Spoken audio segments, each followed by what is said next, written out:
ng umagang ito. Nasa Davao. Sec Vince, magandang umaga, sir.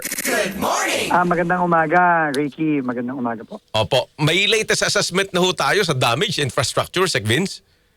Opo, Ricky, pinapunta tayo agad-agad ni Pangulong Bongbong Marcos kahapon kasama ni Secretary Gatchalian at ni Secretary Herbosa. So medyo matindi talaga itong lindol na tumama dito sa Southern Mindanao. No? Kaya kahapon nasa Jensen at Sarangani tayo.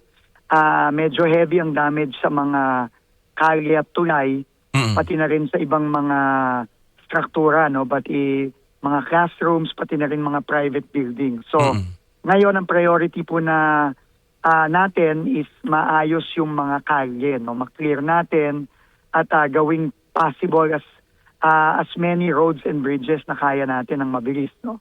Kasi syempre yung mga relief goods natin, kailangan dumaan yung mga kababayan natin, kailangan makatravel, kaya yun ang pinapaspasan natin. So simula kagabi, lalo na dito sa Region 12, sa Jensen, sa Sarangani, sa South Cotabato, talagang nag-mobilize na tayo, no? At nandito ako sa Davao ngayon, meron kang akong i-check na tulay dito na may minor damage, pero pagkatapos nito, babalik na ako agad-agad sa Jensen tsaka sa Sarangani. Kasi yung medyo matindi talaga ang tama eh. Opo. Kanina parang sa mga pag-iikot na yung unang interview ninyo, may initial assessment na kayo ng halaga Sec Vince. Nagbago ba yon? Opo. Roughly po kagabi, nasa lampas 1 billion na po tayo, no? Na running total. Sa Region 12 pa lang po yun, ano? Oo. Sa Soc-Sargen pa lang yun. Pero tataas pa po yan kasi matindi po talaga yung bagyong tumama dito. Opo, lindol. Yung lindol na tumama dito. Ang ano lang is, ang priority lang talaga natin ngayon, yung mga kalye, mga tulay, Right. yung mga ospital, no? Kahapon po, 2 ospital ang pinuntahan natin, yung George Royeca Memorial Hospital sa Jensen at yung Sarangani Provincial Hospital. Opo. Both naman po okay, na-assess na rin po natin at kagabi po nagsimula ng magsibalikan po yung mga pasyente at mga doktor at mga nurse. Ay, very good. Critical po yan. Pero ngayon po yung power situation lang po natin ang medyo, patay-sindi pa tayo ngayon dun sa area. No? So, yan po ginagawa na naman ang paraan ng Department of Energy at ng National Electrification Administration. No? Opo. So, tuloy-tuloy lang po ang trabaho natin dito at hindi po natin iiwan ang mga kababayan natin dito sa Mindanao. That's good to po hear. Kabigin-bigin ng Pangulo na wala pong iwanan ito, hindi po kami aagas dito hanggat hindi tayo mag-stabilize dito. Opo. Sec Vince, so una ang mga tulay, talaga namang matik. Ano yung pinakamalaking hamon ngayon to somehow, hindi naman magawa, pero maayos po yung mga roads, yung mga tulay? Ang hamon po natin ngayon, napakarami po kasing sira. No? Oo. So multiple areas at marami mga liblib na lugar, lalo na yung mga paakyat ng bundok. Yung mga nag-landslide, tsaka bumagsak yung mga kalye, no? Dahil ang matindi talaga itong lindol na tumama So, yun po ang challenge. Pero ngayon po, babalik po ako ng Jensen Sarangani.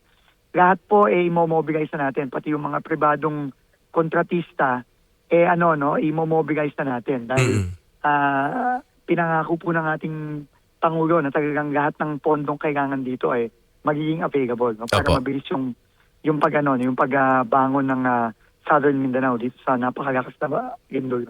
Opo. And then kahapon nagbukas nga ang klase at nasabi na ninyo yung mga classroom. Paano naman po ang general situation ng mga nasirang classroom, Sec? Marami-rami din pong nasirang classroom. So kailangan po para sa safety ng mga estudyante natin i-assess muna natin itong mga building. Marami na tayong mga teams na dineploy na mag-a-assess ng mga building. Tutulong na rin tayo sa local government saka sa provincial government.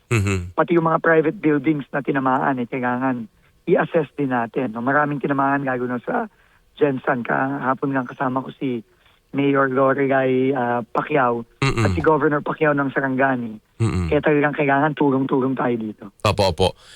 So paano yung magiging, parang ini-imagine ko, Sec Vince, yung mga estudyante na, di ba, habang ina-assess yung structural condition din ng mga paaralan, saan sila?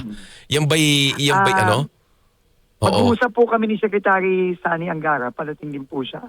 So kung paano natin temporarily habang Ayun. sigurado natin yung struktura, meron naman silang pagkaklasihan. Ayun, very good. Lahat po kami nandito ngayon. So, Ay, salamat. lahat po kami pinapunta ng Pangulo natin at alam ko, papunta na rin dito ang Pangulo sa mga very soon. No? Opo. So, all hands on deck lang ho tayo dito ngayon. At ika ninyo, Sec Vince, kasi kahapon ko pa rin pina-follow up sa mga reporter namin yung mga ospital. So sa report po ninyo kanina, wala tayong naging problema po ngayon. Bumalik po yung mga At least kababayan. po sa Jensan saka sa Sarangani, okay po tayo. Oo. Sinecheck naman po yung sa iba pang lugar, both sa